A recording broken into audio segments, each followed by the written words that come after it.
The burden of disease is based on cause of death, right? So we have different causes of death, whether it's stroke, cancer, cardiac arrest, different types of things. Pollution is a risk factor for death, like many other things. So when you look at what pollution contributes to, it's primarily contributing to non-communicable diseases, which are the actual cause of death on death certificate. You will almost never see pollution as a cause of death.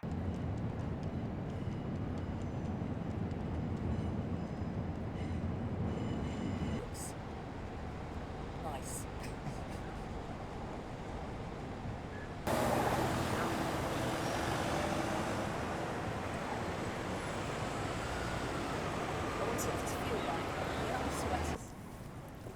Sorry, would you take a photo from us? Thank you.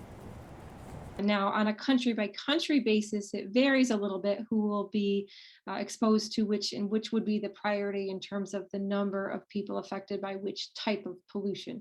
So if we look at Madagascar compared to India, the numbers are going to look quite differently, both because of the number of people that that country has, but also in terms of the actual percent of death attributed to pollution. So in Madagascar, for instance, 25% of all deaths are coming from pollution, whereas in India it might be a bit different, and so on.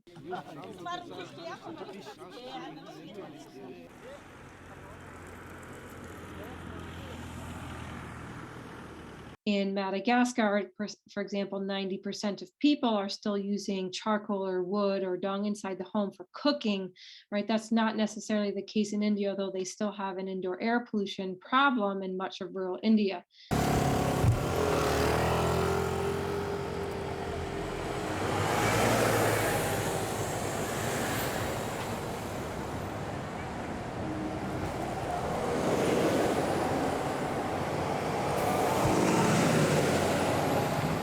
Every car battery gets recycled somewhere.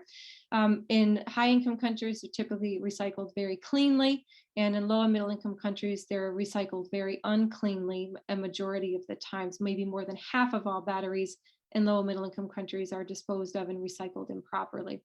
The second big source that we worry about is actually adulterated spices. This has been found in countries, very spice-rich countries like India, Bangladesh, Morocco, Georgia, and it has been found in some imported spices in the US as well. So what happens there is during the processing of the spices, they're adding lead chromates or lead salts, which actually lend a beautiful yellow or red color to the spices. A third point of concern for lead exposures is lead glazed pottery or aluminum cookware that contains lead. And that, when you cook with it, it actually enables the lead to leach directly out of these containers into the food.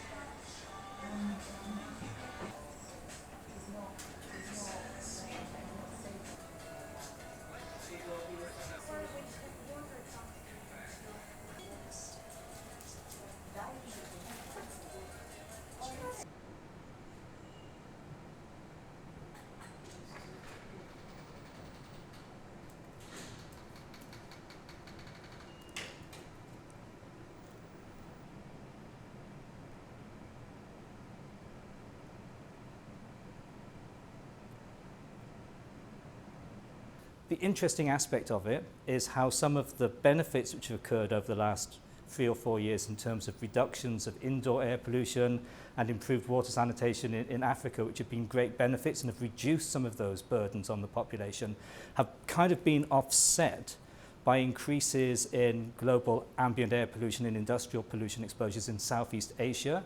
And that largely reflects the fact that you have more industrialization occurring in those countries, occurring at the same time as you're getting urbanization, more people moving into the areas where the pollution are, and also an aging population at the same time. So those combine to increase sort of like the burden in those populations.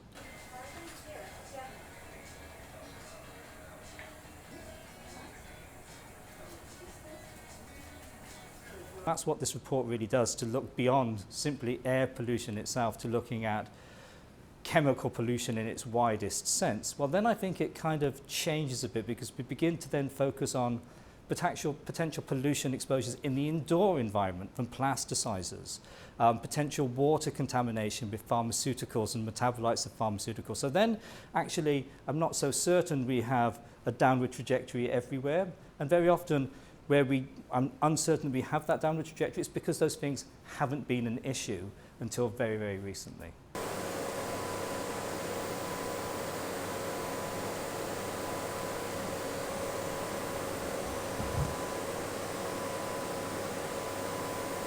If you just study our cities in the United Kingdom with our lower levels of pollution and chemical contamination, you can still see significant impacts on sort of child birth. You can look at changes on cognition in children, on dementia risk, on cardiovascular risk, on asthma, which means the chemicals in our environment now in our city, even at the low levels we experience them, are having a health impact. And that then becomes scaled upwards when you begin to consider these impacts in countries where, to be quite honest, the levels of pollution they are experiencing are almost like 1950s London. You know, we are talking about almost historic levels of pollution which we don't experience now.